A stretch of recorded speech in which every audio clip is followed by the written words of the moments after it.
clothoids are like a type of curve. They're basically French curves.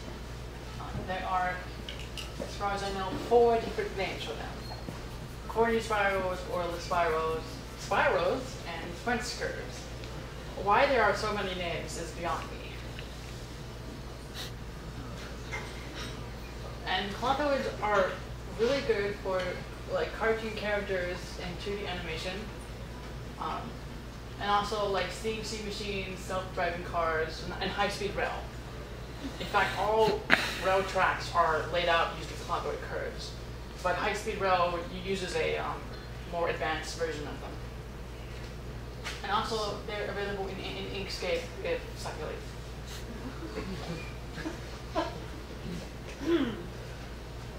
So clothoids are cool because of their curvature function. The curvature function is how much the curve bends. And, I have a little demonstration.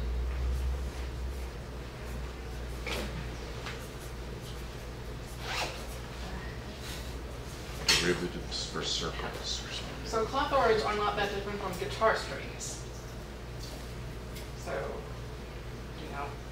the curvature function is like kind of how it bends, like kind of how it makes this teardrop shape. It actually has a clothoid-like curvature function. The traditional meaning is a curvature function that is linear, which is actually not the guitar string, but more modern versions of clothoids actually are more like guitar strings.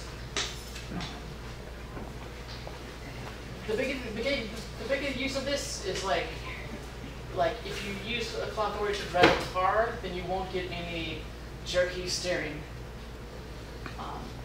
And more importantly, if you use clothoids for your rail tracks, the trains won't flip over. Which is why all rail tracks are laid out with clothoids. And in areas where they're not, the trains will actually slow down because they can't go as fast. So clothoids are much better than Bezier curves.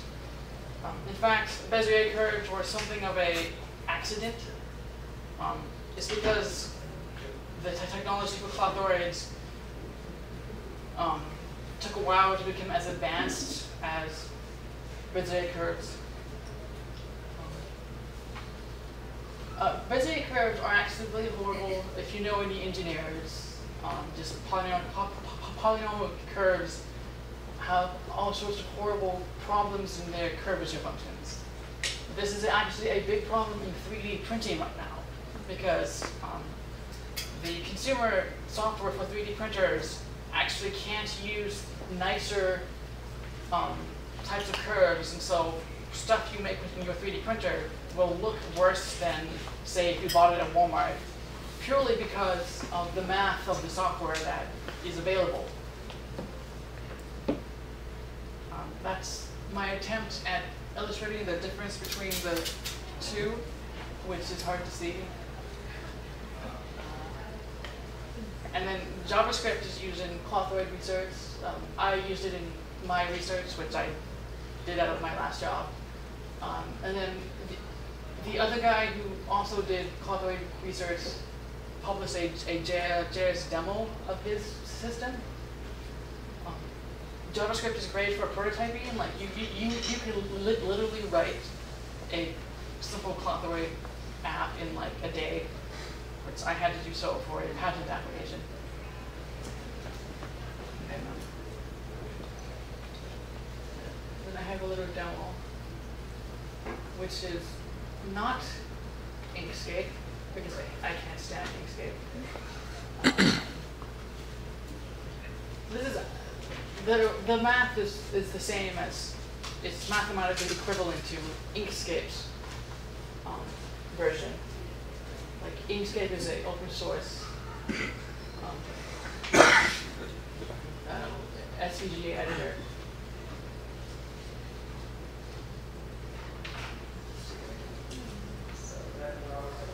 But yeah, the nice thing about these is you can sort of see how it is like springy like a guitar string.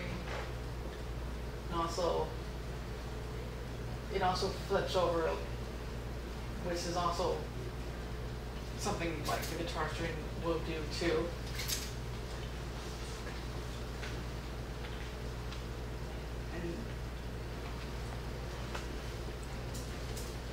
And you can like use it for 2D animation, which I guess this would look cooler if you were an animation student. It's because animation students have to learn this sort of math.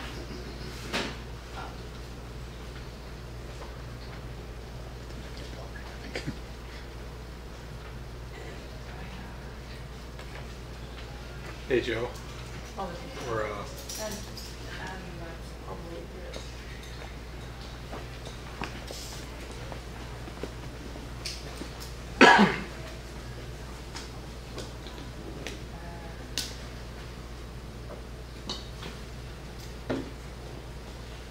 Oh yeah, that's basically it. I have like a hint there. For if you wish to cut through the hundreds of pages, if not thousands, of craft research, this is basically a very useful hint. But you can ask me for it later. And that's it.